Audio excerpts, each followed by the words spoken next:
Hello friends, myself Ritika Sharma and welcome back to my channel NCERT Mathematics।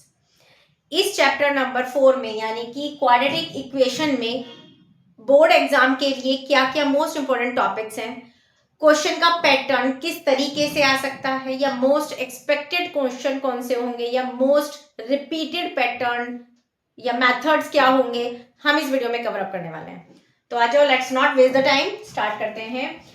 मैं YouTube shorts में ऐसी videos भी बना रही हूँ जो 1 नंबर या 2 नंबर आपके बिल्कुल पक्के करके जाएंगे बोर्ड एग्जाम के लिए। तो अच्छे से इन्हें स्किप मत करना, जरूर देख लेना, ठीक है। आ जाओ, सॉल्व बाय फैक्टराइजेशन। सबसे पहले क्वाड्रेटिक इक्वेशन क्या होती है सबको पता है, क्योंकि हमने लास्ट वाले क्वेश्चन में भी वीडियो में या चैप्टर में भी कर रखा है डिस्कस की क्वाड्रेटिक इक्वेशन जिस पॉलिनॉमियल की हाईएस्ट पावर 2 होती है। लाइक अगर हम इसी की बात करें तो ये हाईएस्ट पावर क्या है, यहाँ पर 2 है ना, तो 2 यानी कि क्वाड्रेटिक इक्वेशन, ठीक है। और इक्वेशन है तो इक्वल में 0 जरूर जाएगा, तो इसको छोड़ते हैं। अभी आते हैं टॉपिक पर अपने।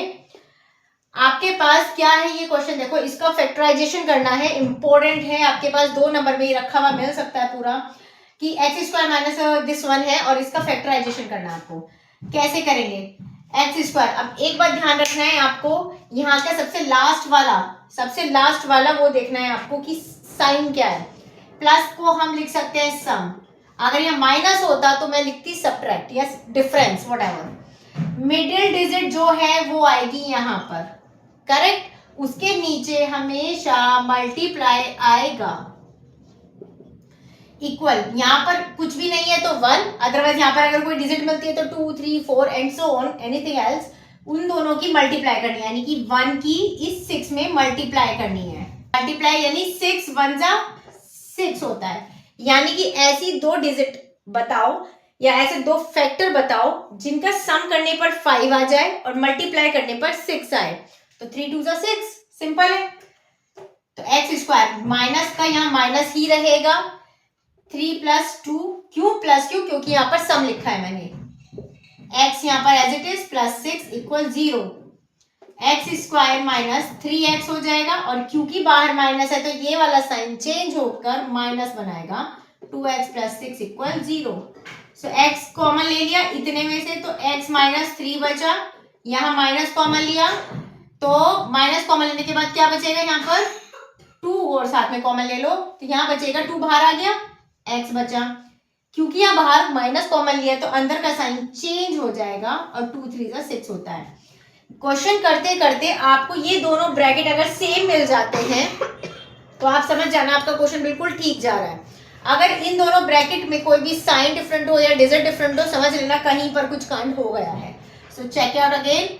सो बस अब एक बार इस ब्रैकेट को ले लिया x माइनस 3, एक बार इस रेस्ट ऑफ द पोर्शन को ले लिया, ये हो गया। और इंप्लाइज दैट, यहां पर लिख दे रही हूं मैं, एक बार इस ब्रैकेट को 0 के इक्वल रखो, एक बार इस ब्रैकेट को 0 के इक्वल रखो। तो जब इसको रखोगे तो x minus 3 equal 0, implies that x equal 3 आ गया। और जब इस वाले ब्रैकेट को 0 के इक्वल रखोगे सो इंप्लाइज दैट x इक्वल 2 आ गया। तो x की 2 ही वैल्यू आनी है, क्योंकि जितनी हाईएस्ट पावर होती है उतनी ही x की वैल्यू आती है। तो यहाँ पर 3 और 2 दोनों ही x की वैल्यू है, ये आपका आंसर हो जाएगा, ठीक है। एक क्वेश्चन और देखते हैं। अब देखिए सेम यहाँ पर, क्योंकि यहाँ पर प्लस है तो यहाँ पर सम क्या होगा, मिडिल डिजिट यानी 7। मल्टीप्लाई हमेशा नीचे आता ही आता है, इसकी और पहली डिजिट की मल्टीप्लाई यानी 3 2 जा 6। मल्टीप्लाई करने पर कब कब 6 आएगा, 6 1 जा 6 या 3 2 जा 6, राइट। पर 3 और 2 को अगर मैं ऐड करती हूँ तो 5 आएगा, 7 नहीं, तो 6 और 1 ही बचा ना। तो आ जाओ इधर, 2x square minus 6 plus 1 x plus 3 equal 0। 2x square bracket खोलिए, माइनस 6x माइनस है और ब्रैकेट खोल रहे हो तो अंदर का साइन चेंज हो जाएगा, x प्लस 3 इक्वल 0।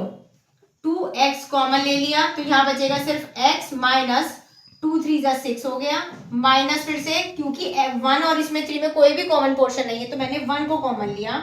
1 को कॉमन रखने से कुछ नहीं होगा, बस 3 ऐसे ही आ जाएगा। और क्योंकि बाहर माइनस है तो ये वाला साइन चेंज हो जाएगा, दोनों ब्रैकेट सेम आ रहे हैं। सो इंप्लाइज दैट x माइनस 3 एक बार लिखा, rest of the portion is also right in bracket, equal 0 equal 0। एक बार इसको 0 के इक्वल, एक बार इसको 0 के इक्वल रखोगे, तो एक बार जब रखोगे x minus 3 equal 0, x equal 3 आ गया, और जब 2x माइनस 1 को 0 के इक्वल रखोगे, 2x minus 1 equal 0 implies that x equal आ गया 1/2। तो ये आपके दो आंसर आ गए। क्लियर? फाइंड, देखो मोस्ट एक्सपेक्टेड क्वेश्चन होता है नेचर ऑफ रूट्स, कि या तो आपको डिस्क्रिमिनेंट पूछेगा या डिस्क्रिमिनेंट की वैल्यू दे देगा, तो उससे फिर रिलेटेड आपको रूट्स वेरीफाई करने पड़ेंगे कि कौन सा रूट। और ये एमसीक्यूज में भी क्वेश्चन आ सकता है, यानी 1 मार्क्स में भी आ सकता है अगर वो डायरेक्ट पूछ लेगा, और नहीं तो आपको यहाँ पर फाइंड आउट करना, तो 2 मार्क्स में रखा हुआ मिल सकता है question. So find nature of roots of this one, यानी आपको क्या करना है, इसका रूट का नेचर बताना है। सबसे पहले रूट निकालने के लिए, नेचर निकालने के लिए हमें डिस्क्रिमिनेंट पता होना चाहिए। डिस्क्रिमिनेंट यानी कि d इक्वल क्या होता है, b स्क्वायर माइनस 4ac, है ना। और इसकी कंपैरिजन कराएंगे जब हम ax square plus x plus c equal 0 से, तो क्या आएगा, b स्क्वायर, यहाँ पर b है माइनस का 4, तो माइनस का 4 का स्क्वायर माइनस 4 ये रहा, इंटू a कितना है 1, इंटू c कितना है 5, क्योंकि माइनस की डिजिट के ऊपर इवन पावर है तो वो प्लस हो जाएगी, तो 4 का स्क्वायर 16 होता है, माइनस 4 5 जा 20, दैट इज माइनस का 4 बचा। और हमें पता है कि अगर डिस्क्रिमिनेंट की वैल्यू नेगेटिव होती है तो हमेशा रूट्स इमेजिनरी होते हैं। क्या होते हैं, roots imaginary. So implies that roots are imaginary. Correct? एक इस तरह के और क्वेश्चन देखो कि अगर आपको इक्वल रूट्स बोलेगा और फिर आपको k की वैल्यू फाइंड आउट करनी, ये भी इसी तरीके का क्वेश्चन है, कैसे भी घुमाकर क्वेश्चन आ सकता है। तो क्या करना है, for what value of k, आपको इस k की वैल्यू निकालनी है। Does equation have equal roots? Equal roots का मतलब क्या होता है कि डिस्क्रिमिनेंट की वैल्यू 0 होती है। So implies that, first of all यहाँ पे कैसे लिखेंगे, on comparing the equation to this one, यानी ax square minus b plus bx plus c, ठीक है।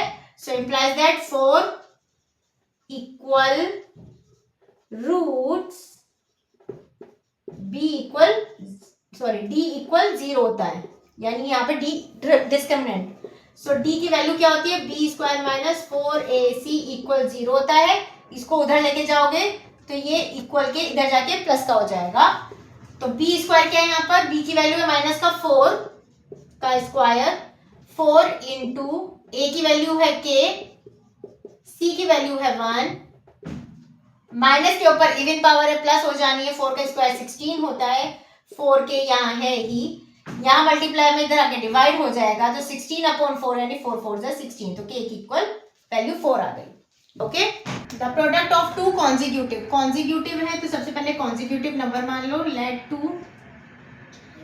कॉन्जिक्यूटिव नंबर्स इक्वल, क्या इंटीजर्स इक्वल हो जाएंगे x और x प्लस 1 हो जाएंगे।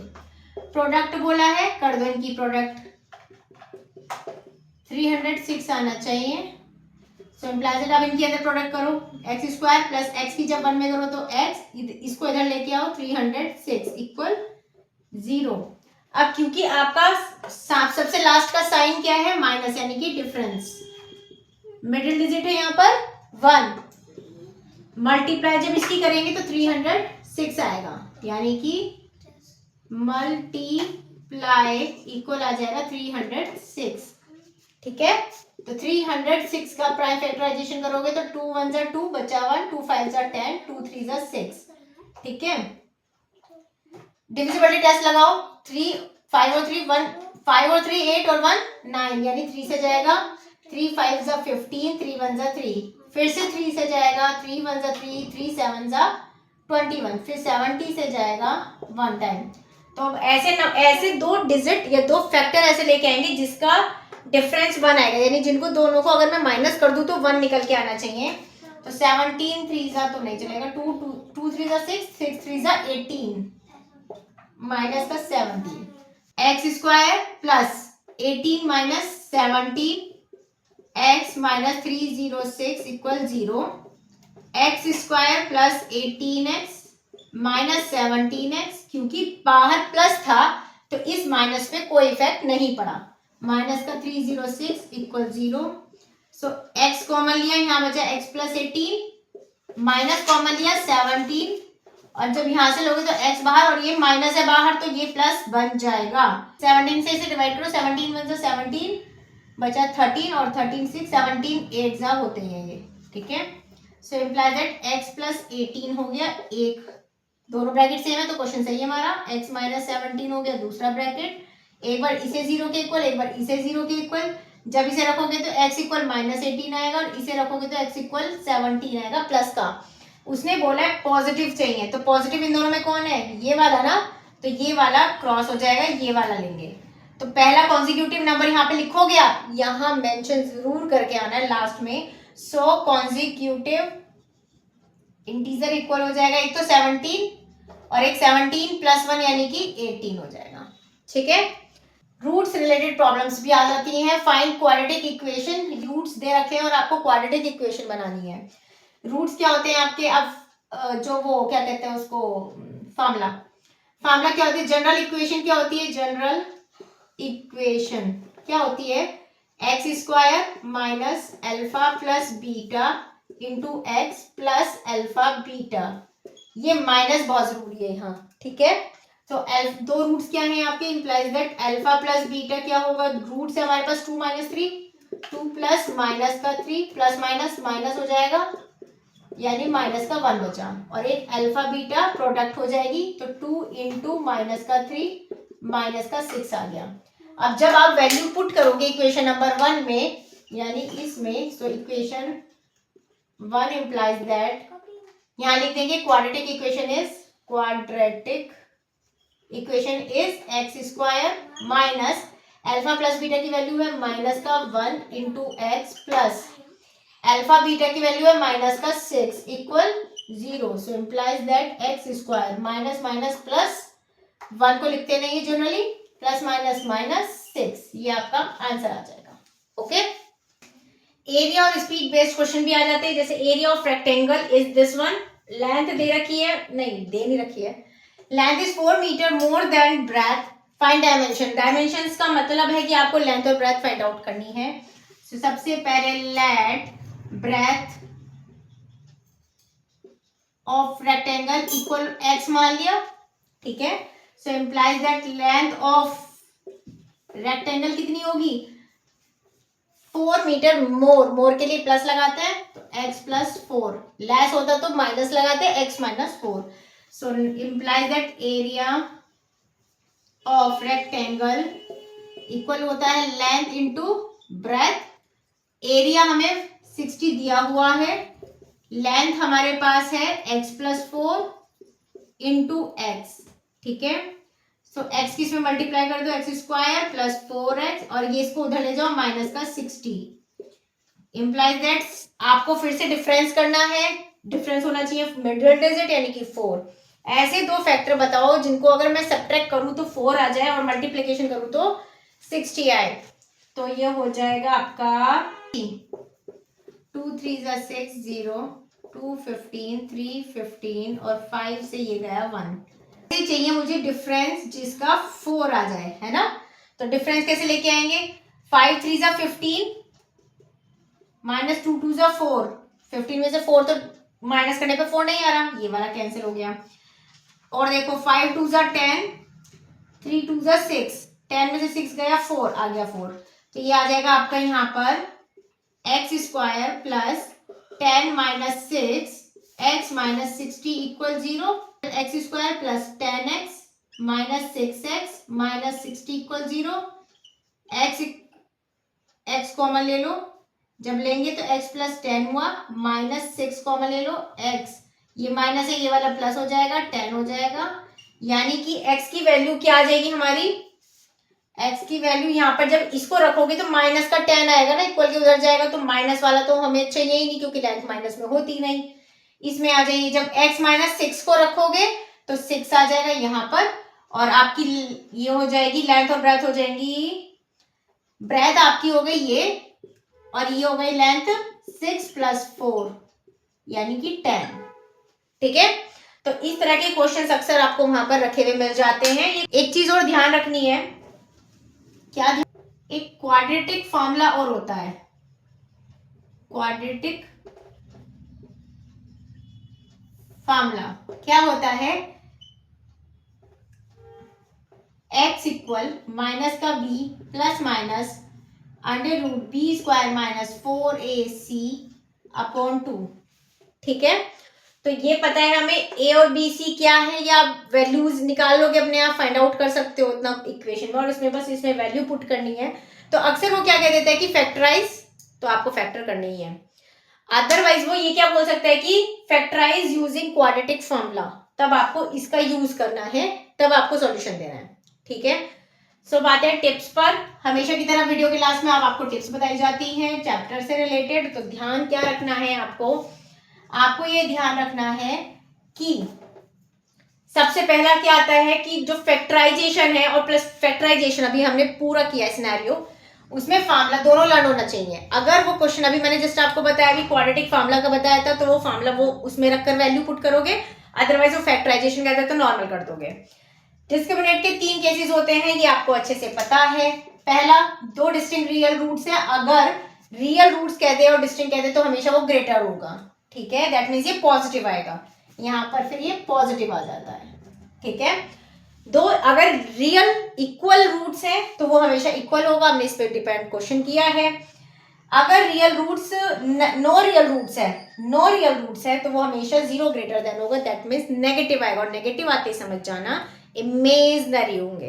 करेक्ट, वर्ड प्रॉब्लम आपको वहां मिलेंगी ही मिलेंगी, तो do not skip the steps, क्योंकि स्टेप मार्किंग होती है, तो स्टेप्स स्किप बिल्कुल भी नहीं करना है। ठीक है, तो आज की इस वीडियो में इतना ही रखते हैं, और इंपॉर्टेंट क्वेश्चंस मैंने साथ में जो टिप्स बताए हैं उनको ध्यान रखना, क्वेश्चन के फॉर्मेट को याद रखना, सिस्टमेटिक वे में प्रॉपर करना है, तो ध्यान से करिएगा। मिलेंगे नेक्स्ट वीडियो में, और शॉर्ट्स बिल्कुल स्किप नहीं करने, वहां पर 1 या 2 मार्क्स के मैं आपकी रोज प्रैक्टिस करा रही हूँ, वहां से आपको क्वेश्चन का पैटर्न समझ में आएगा, और वहां पर मोस्टली आपको क्वेश्चन वहां पर रखे हुए मिलेंगे। तो ठीक है, मिलेंगे नेक्स्ट वीडियो में। वीडियो अच्छी लगी तो लाइक शेयर सब्सक्राइब नहीं भूलना है। नेक्स्ट वीडियो में मिलेंगे, बाय।